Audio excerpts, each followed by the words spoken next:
Bonsoir à tous, bienvenue dans cette nouvelle vidéo. Pour moi, c'est encore un plaisir de pouvoir partager la parole de Dieu avec vous. C'est vrai que ça fait un moment que j'ai pas fait de vidéo et je vous prie de bien vouloir m'en excuser. Et là, j'aimerais partager la parole de Dieu sur un thème très important. Je pense qu'il est capital pour tout enfant de Dieu d'être conscient du monde spirituel. Et avant de développer ce thème, nous allons prendre le temps de prier, nous allons disposer nos cœurs, nous allons demander au Seigneur de toucher nos cœurs afin que nous soyons réceptifs. Le plus important, c'est d'avoir toujours ce cœur disposé, ce cœur qui est prêt, préparé pour mettre en pratique la parole de Dieu que nous allons écouter, la parole de Dieu que tu écoutes à l'église, dans le rassemblement où tu pries. C'est toujours important d'écouter la parole de Dieu avec un cœur disposé, un cœur qui est prêt à recevoir la parole de Dieu, mais dans le but de mettre cette parole de Dieu en pratique. Donc sans plus tarder, nous allons prier pour recommander ces instants entre les mains de Dieu. Dieu notre Père, nous te bénissons et nous voulons te rendre des infinies actions de grâce. Nous voulons te dire merci pour tes bienfaits, merci pour tes privilèges, merci pour les grâces que tu ne cesses de renouveler dans nos vies. Père, maintenant que nous voulons écouter ta parole, nous voulons écouter ce que tu veux nous enseigner à travers cette vidéo, nous voulons que tu disposes nos cœurs.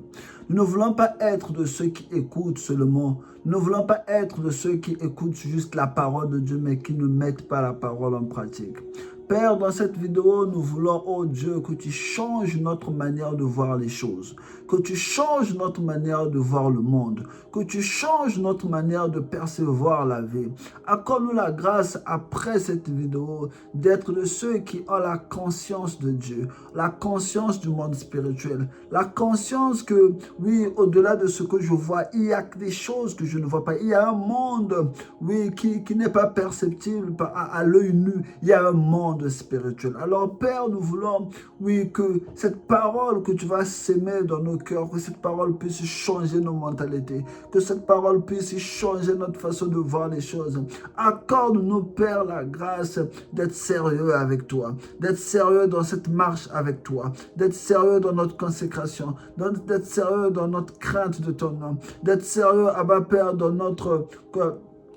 notre engagement pour toi. Ne nous laisse pas devenir des chrétiens tièdes. Ne nous laisse pas devenir des chrétiens insensibles aux choses d'en haut. Ne nous laisse pas devenir des chrétiens insensibles aux choses de l'esprit. Père, nous te prions pour que tu déposes dans nos cœurs ce ardent désir de pouvoir, oh Dieu, faire ta volonté. Alors nous te prions pour que tu fortifies mon frère, tu fortifies ma soeur peut-être qui passe par un moment difficile, par un temps de désert, par un temps où il ou elle n'a plus de réponse à ces questions. Père, tu es celui qui fortifie. Fortifie mon frère, fortifie ma soeur. Père, nous te prions pour que tu puisses vraiment disposer nos cœurs et que tu puisses bénir nos vies afin que, Seigneur, nous soyons toujours des vases disposés, disponibles pour faire ta volonté. Que l'honneur et la gloire, Père, te soient rendus dans le nom précieux de Jésus-Christ.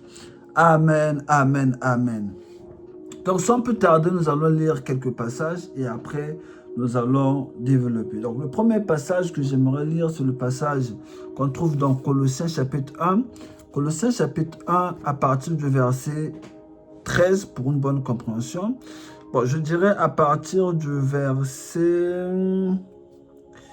Bon, prenons le verset 13. Donc, qui nous a délivrés du pouvoir des ténèbres et nous a transportés dans le royaume du Fils de son amour, en qui nous avons la rédemption, la rémission des péchés, qui est l'image du Dieu invisible, le premier-né de toute la création, car par lui ont été créées toutes choses, les choses qui sont dans les cieux et les choses qui sont sur la terre, les visibles et les invisibles. Le verset qui nous intéresse, c'est plus la fin de cette portion des Écritures que je viens de lire, où on dit que les choses qui sont dans les cieux, les choses qui sont sur la terre, les visibles et les invisibles.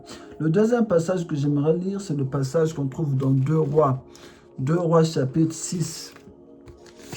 2 Rois chapitre 6, verset 17. 2 Rois chapitre 6, verset 17.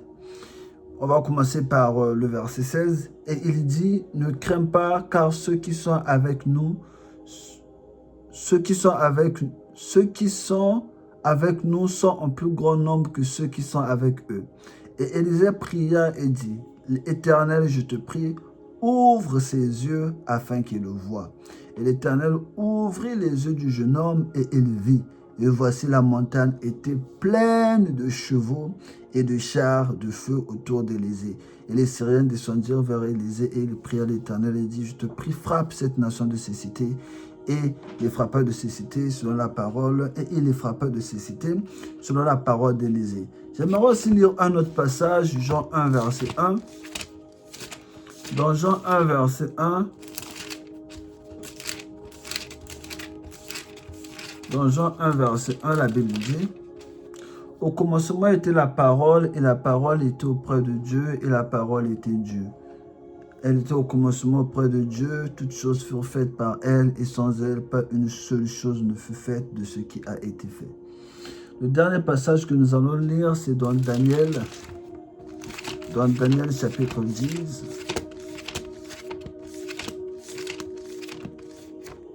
Nous allons lire dans Daniel chapitre 10. Daniel chapitre 10, nous allons lire le verset 13. Il est écrit, « Mais le chef du royaume de Perse m'a résisté 21 jours, et voici Michaël, un des premiers chefs, vint à mon secours, et je restai là auprès des rois de Perse. Et je suis venu pour te faire comprendre ce qui arrivera en ton peuple à la fin des jours, car la vision est encore pour beaucoup de jours.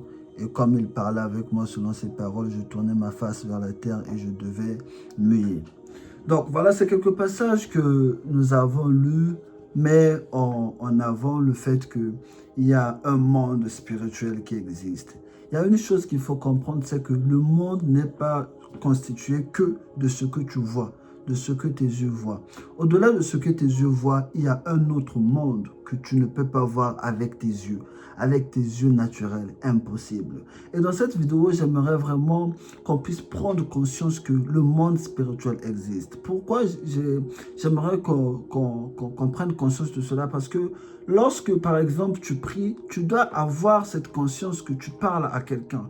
Et la personne que tu parles, tu ne la vois pas. La personne est dans le monde spirituel, est dans le monde invisible.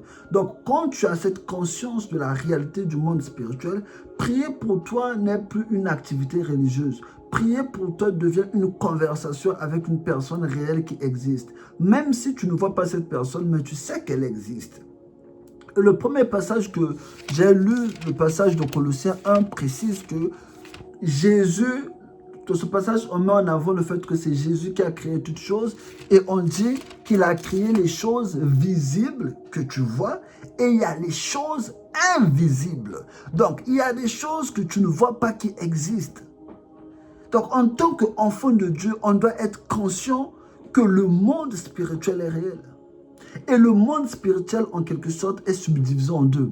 Il y a le côté de Dieu et il y a le côté de Satan. Et nous voyons par exemple dans Daniel, le passage de Daniel que je viens de lire, Daniel chapitre 10, verset 13 que je viens de lire, on voit que Daniel, il était en train de prier. Daniel priait pour un sujet.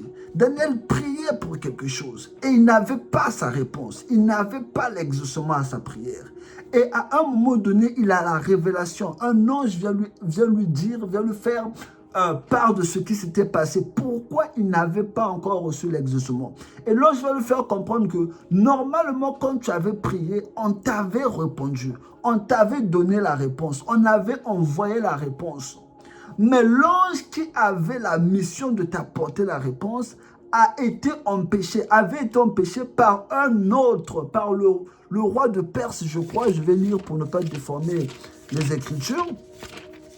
Daniel 10,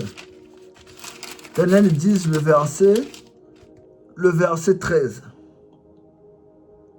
Il dit, « Mais le chef du royaume de Perse m'a résisté 21 jours. » Donc l'ange qui avait reçu la mission d'apporter la réponse à Daniel fut empêché par le chef de Perse. Donc une entité spirituelle maléfique qui était là pour empêcher cet ange qui avait reçu l'exaucement, qui avait reçu la mission de répondre à Daniel. Donc Daniel était sur la terre en train de prier, mais il ne voyait pas l'exaucement. Ce n'est pas qu'il priait mal, c'était le problème était dans le spirituel. Il y a des choses dans la vie, et je ne dis pas que toutes les choses c'est ainsi, mais la plupart des choses dans la vie que nous subissons sur la terre ont un impact spirituel. En fait, la cause première, c'est dans le spirituel. Ce qu'on vit sur la terre, c'est le résultat de ce qui se passe dans le spirituel. Regarde l'histoire de Job. Job, il était sur la terre. La Bible dit que Job était un homme intègre et droit. C'était un homme juste qui craignait Dieu. Mais tout à coup, un jour, il se réveille, il commence à perdre tout. Il commence à tout perdre. Il pouvait dire que c'est le fruit du hasard. Il pouvait dire que ce sont des choses qui peuvent arriver. Non. C'était la conséquence d'une conversation qui avait eu lieu dans le monde spirituel entre Dieu et Satan. Job n'avait pas vu ça, mais ça existait. Le spirituel domine sur le physique. Voilà pourquoi il faut être sérieux avec Dieu. Voilà pourquoi tu dois être sérieux dans ta vie chrétienne. Ne néglige pas l'aspect spirituel de ta vie. Ne néglige pas l'aspect spirituel des choses. Le mariage, avant tout, c'est quelque chose de spirituel. Ce n'est pas juste une question, je me mets en couple, je fais des enfants. Non, c'est d'abord quelque chose de spirituel. Est-ce que nous avons cette conscience-là des choses spirituelles? Est-ce que tu sais que lorsque tu te livres à un péché, lorsque tu laisses un péché te dominer, prendre le dessus sur toi, l'impact d'abord est spirituel? Avant que l'impact soit physique, c'est d'abord un impact spirituel. Voilà pourquoi j'aimerais insister. Prends conscience de la réalité spirituelle. Le monde spirituel est réel. Toutes les personnes que tu rencontres dans la vie ne sont pas des vraies personnes. Toutes les personnes que tu rencontres n'ont pas de bonnes intentions. Regardez Dalila. Dalila, ça représente un peu comment deux fois le diable agit. Samson voyait juste une belle femme, mais cette femme était en mission. Quand tu prends conscience de la réalité spirituelle, tu ne recevras plus n'importe qui chez toi. Non, c'est l'ami de ma fille. Ah non, rentre dans la maison. Non, tu prendras le temps de prier d'abord. Seigneur, est-ce que je peux recevoir cette personne? Est-ce que cette personne, c'est vraiment une amie, une simple amie? Les choses, c'est réel. Tu vas me dire, oui, mais il faut toujours prier avant de recevoir quelqu'un chez toi.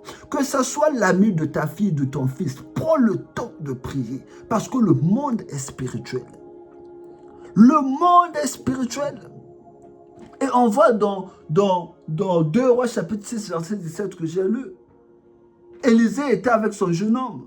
Ils étaient entourés par les Syriens. Le jeune homme pris de panique. Il regarde Élisée, Élisée était calme. Pourquoi? Parce que Élisée avait vu ce que le jeune homme n'avait pas vu. Élisée avait vu le spirituel. Ses yeux étaient ouverts. Il voyait ce que le jeune homme ne voyait pas. Voilà pourquoi il était tranquille. Il pouvait dire, Éternel, ouvre ses yeux. Afin qu'il voie les choses que moi je vois. Il ne voyait pas. Lui, il pensait que le monde était juste physique. Il voyait que les gens, alors qu'en dehors de ces gens, il y avait d'autres personnes qui ne voyaient pas. Arrête de jouer avec le péché parce que l'impact est d'abord spirituel.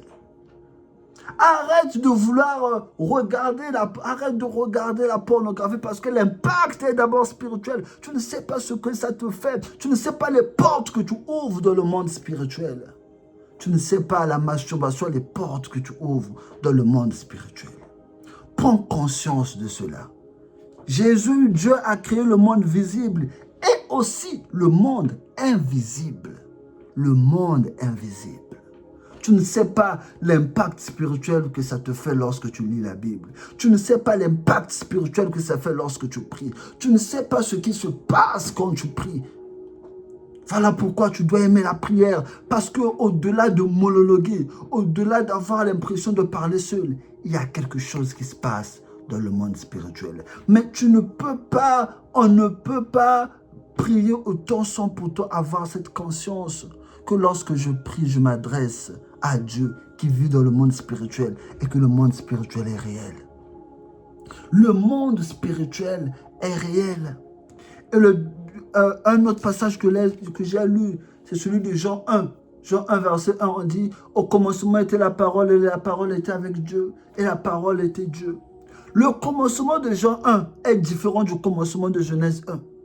Le commencement de Jean 1, c'est le commencement avant le commencement de Genèse 1. Donc avant le commencement de Genèse 1, il y avait un commencement. Mais pourquoi on ne parle pas ça dans Genèse? Parce que le commencement là a existé avant le commencement de Genèse 1. C'est le monde spirituel.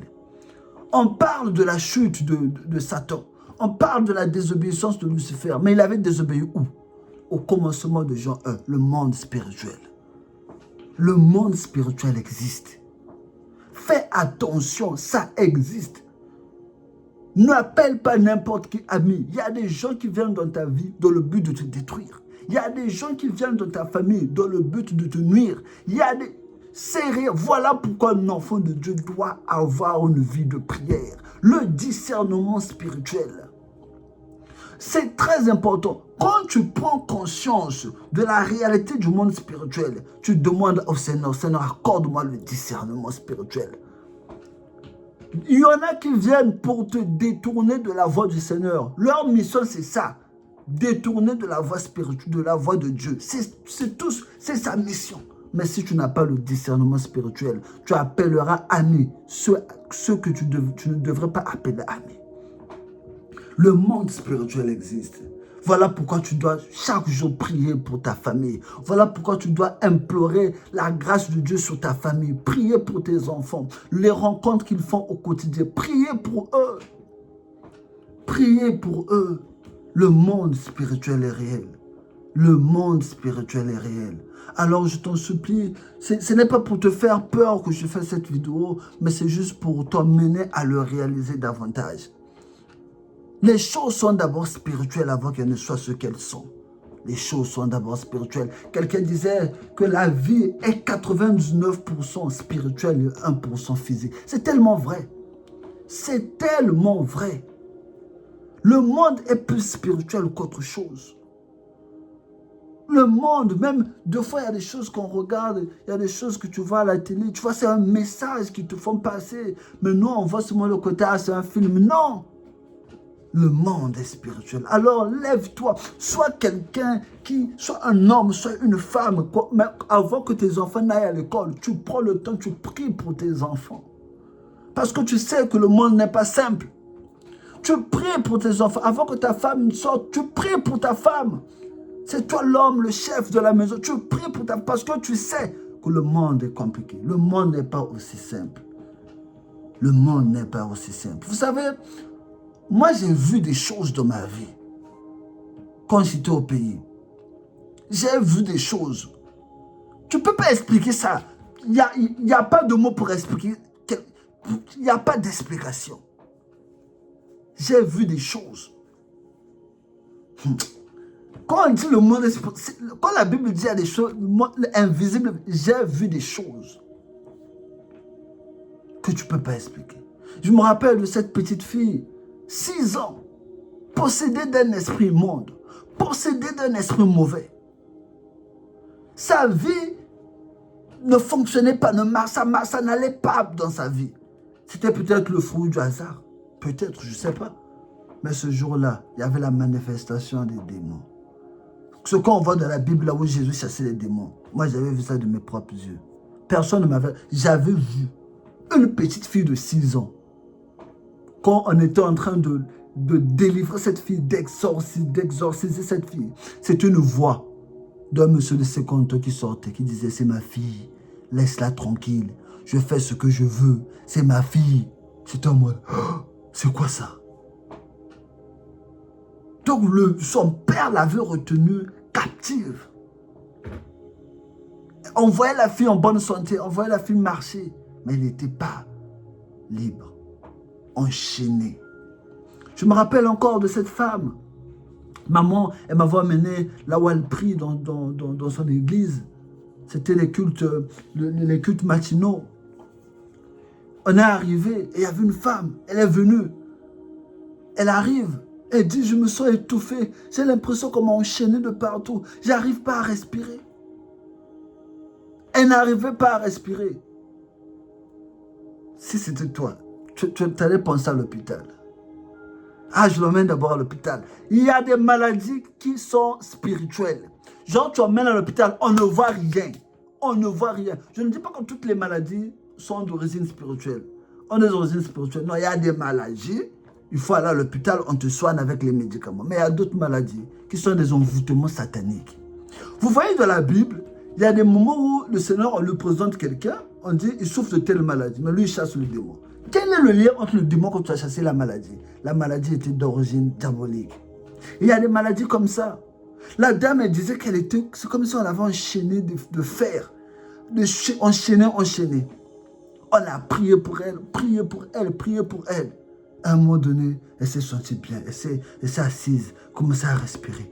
Ah là c'est bon, je me sens libre. Elle était enchaînée spirituellement. On ne voyait pas les chaînes, mais elle avait les chaînes. Comment tu peux expliquer ça? Il y a des choses, la science ne peut pas expliquer, c'est spirituel. Il y a des choses, aucune intelligence humaine ne peut expliquer, c'est spirituel. Et si tu ne vois pas les choses spirituellement, tu vas appeler chien au lieu d'appeler chat. Tu vas appeler chien par chat. Prends conscience de la réalité spirituelle. Il y a des agissements. Il y avait même un monsieur qui rendait témoignage, je vais terminer par là. Il disait que on l'avait invité prier dans une maison, dans une famille. Et dans cette famille, le mari et la femme ne comprenaient pas pourquoi ils se disputaient autant. De fois pour un rien, ils se prennent la tête, ils se disputent. Ils disent, mais pourquoi on se dispute comme ça? Mais qu'est-ce qui nous arrive? Ils invitent le pasteur dans leur maison. Dès que le pasteur entre, ils sentent qu'il y avait un mauvais esprit qui soufflait. Donc, l'atmosphère était bizarre. Il y avait un mauvais esprit dans cette maison. Donc, le problème était spirituel. Eux, ils pensaient que c'était juste normal. C'était spirituel. Il y a des choses qui sont spirituelles. Tu vas essayer de résoudre ça. Comment? Ça ne marchera pas.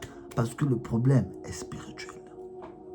Alors, ma prière, vraiment, c'est que tu comprennes conscience de cela. Quand tu pries, Dieu t'écoute.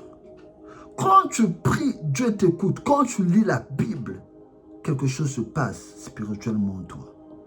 Ce n'est pas un livre ordinaire, ce n'est pas un livre comme un livre de mathématiques, de comptabilité, non. La parole de Dieu est vraiment la nourriture spirituelle pour ton âme. Alors je t'en supplie, prends conscience de la réalité spirituelle. Prends conscience. Et à propos de ce couple, le pasteur avait prié avec eux. Ils avaient prié ensemble.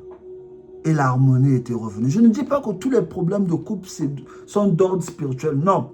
Mais il ne faut pas tout normaliser aussi. C'est là où on a le discernement. Il faut trouver le juste équilibre. Tout n'est pas spirituel, mais tout aussi n'est pas normal. Il y a des choses, ces choses sont spirituelles. Il faut prendre autorité au nom de Jésus. Il faut prier. Il faut prier. Il faut prier. Prie pour ton couple, prie pour tes enfants, prie pour ton mari, prie pour ton fiancé, prie pour ton entreprise, prie pour le travail où tu pars. Quand tu rentres dans ton bureau, prie d'abord. Prie d'abord. Prie d'abord. Nous allons prier. Père de gloire, Père de grâce, nous voulons te prier que vraiment tu nous donnes la conscience que le monde est spirituel. Accorde-nous la grâce de sortir de notre légèreté spirituelle. Accorde-nous la grâce de sortir de notre légèreté spirituelle afin de prendre conscience, Père, de la réalité spirituelle. Accorde-nous la grâce de le réaliser, Seigneur Jésus. Accorde-nous la grâce. Accorde-nous la grâce. Amen, amen, amen. Désolé, la vidéo a été longue, mais j'ai vraiment tenu de partager ça avec vous. Et j'ai oublié de partager ce témoignage. Vous savez, lorsque j'avais eu le bac, je voulais faire un concours pour aller à l'université. Et ce jour-là, j'étais avec une amie. Nous étions partis déposer les dossiers de candidature pour pouvoir faire le concours. Et on nous avait demandé de revenir le lendemain pour finaliser la candidature. Et le lendemain, j'étais reparti avec mon ami. Avec mon ami Josie. Et lorsque nous étions arrivés, on cherchait mon dossier, on ne le retrouvait pas. Ils m'ont demandé, ah, mais est-ce que toi, tu as vraiment déposé ton dossier ici? J'ai dit, j'ai déposé ça, mon ami est là, on a déposé nos dossiers ensemble. Son dossier était au-dessus, le mien était en dessous. On a déposé ça ensemble. Oh, mais monsieur, on ne retrouve pas votre dossier. On a déposé ça ici hier. Ils ont dit, mais c'est impossible, votre dossier était là, comment votre dossier a pu tomber? J'ai dit, mais mon ami est là, on est venu hier, on a déposé ensemble, regardez le reçu, j'ai payé. On a déposé. Même le monsieur ne comprenait pas. Il dit, oh, mais comment ton dossier était là? Mais c'est parti où? Nous, on n'a rien touché ici. Ils ont dit, bon, dans ce cas, toi, reviens demain, on va essayer de voir comment on va faire pour trouver ton dossier. Donc, moi, je sors et je sens mon esprit. Dieu me demande de prier. J'avais une conviction, il me disait que là, il faut prier. Ton truc, là, c'est spirituel. Ton truc, il faut prier. Je suis rentré à la maison. Je me suis mis dans ma chambre. Je me suis mis à prier. À prier. Prier. Le lendemain, je repars là-bas. Le monsieur me regarde et dit, toi, il faut beaucoup prier. Là où on a retrouvé ton dossier, on se demande comment ton dossier s'est retrouvé là-bas. Le monsieur était choqué. Moi, au fond de mon cœur, je savais. Il me demandait de beaucoup prier alors que je l'avais déjà fait. Vous voyez? Donc, si j'avais normalisé la chose, on n'aurait jamais retrouvé mon dossier. Il y a des choses comme ça. Si tu ne pries pas, rien ne se passera. Donc, vraiment que le Seigneur nous aide, que le Seigneur nous fortifie, que le Seigneur nous bénisse et que le Seigneur nous donne la force de mettre ces choses en pratique. Donc, pour ma part, je vais m'arrêter là. C'est déjà une longue vidéo et je vous dis à la prochaine vidéo. Que Dieu vous bénisse.